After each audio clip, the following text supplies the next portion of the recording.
smile briefly.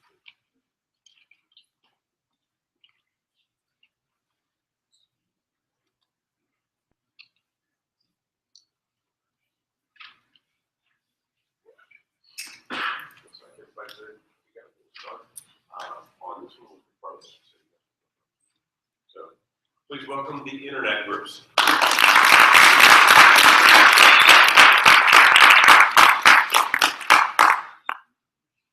The Internet is one of the most used innovations of the 21st century. Approximately 26,871 gigabytes of information travels across the Internet every second. To put this into perspective, that would equal approximately 6,718 HD movies. All this technology has led to an easy access of information, made communication a breeze with emails, and has led to significant health benefits. Although there are some negatives to the internet, the positives heavily outweigh. The internet is a very useful and versatile invention. It can also be used to help solve problems of the general public. However, spending too much time on the internet can lead to many negative consequences. These negative consequences include IAD, also known as Internet Addiction Disorder, an increase in cyberbullying, and even the corruption of mind with pornographic content.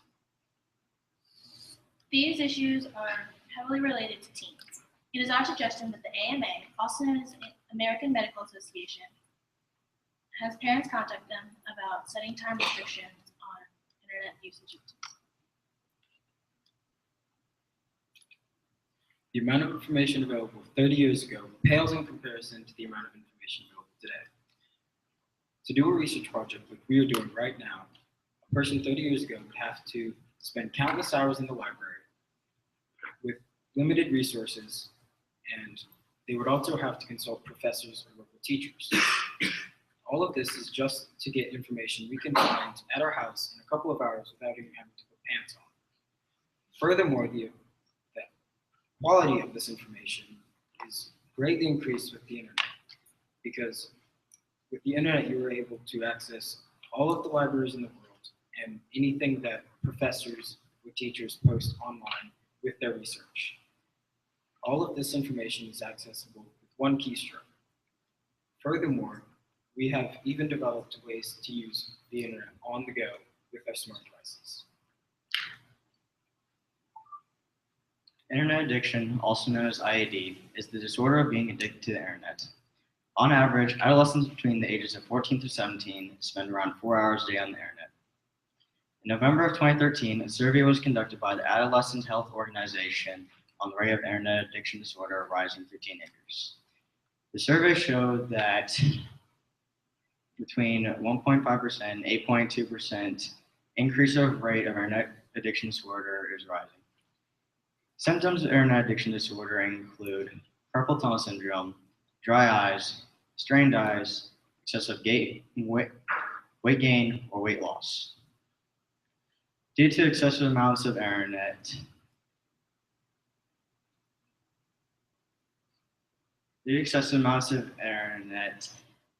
addiction disorder is inevitable.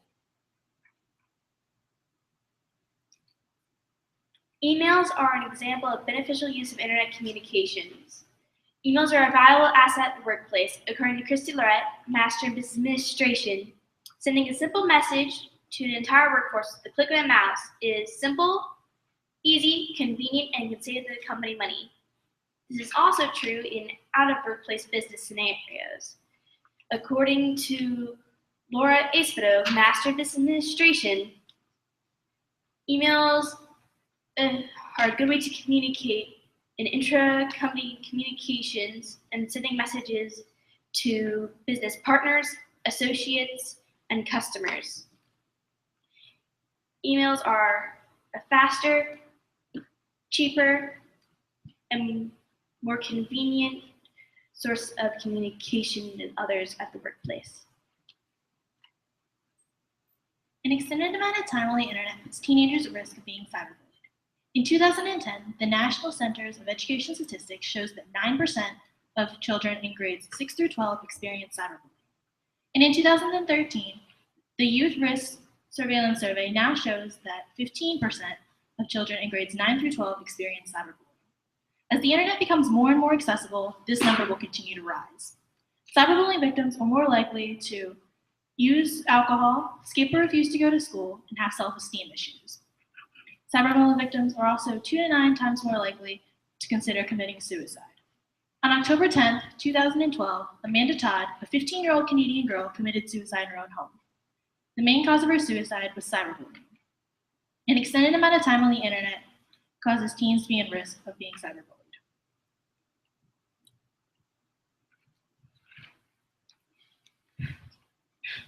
Before the internet, if you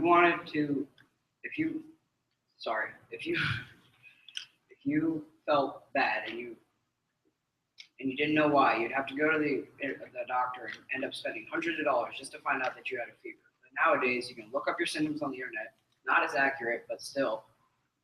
But you can still video call your doctor, and that is much more accurate. Another health benefit is that senior citizens that use the internet have shown 20% decrease in depression and an increase in cognitive brain function. Lastly, young people that use social media when they're not being bullied have shown an extreme boost in self-esteem and felt much better about themselves. Spending an excessive amount of time on the internet can lead to accidental exposure of pornographic content. Websites with pornographic content do not ask for age verification, allowing teenagers to have free access to sexually explicit content. This includes videos and photographs. A research project done by the University of Pennsylvania shows that 92% of adolescent males and 63% of adolescent females voluntarily admitted to watching pornography.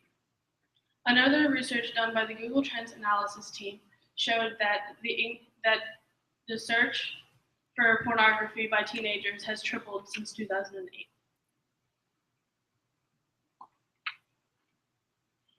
The internet is a valuable source of communication at work, school, and personal time through emails, access to information, and health benefits.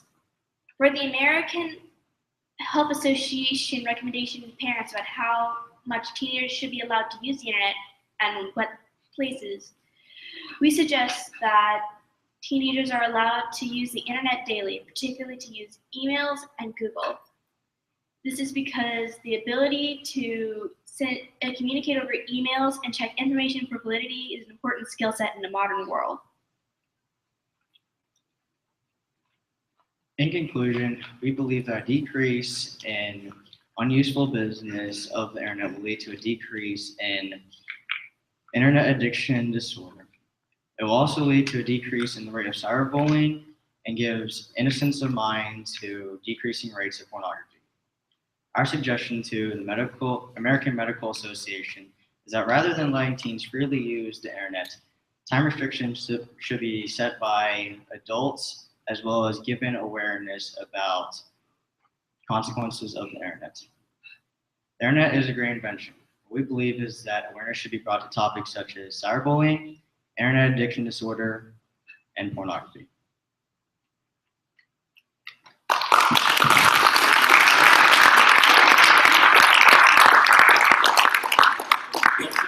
Got a question up which side?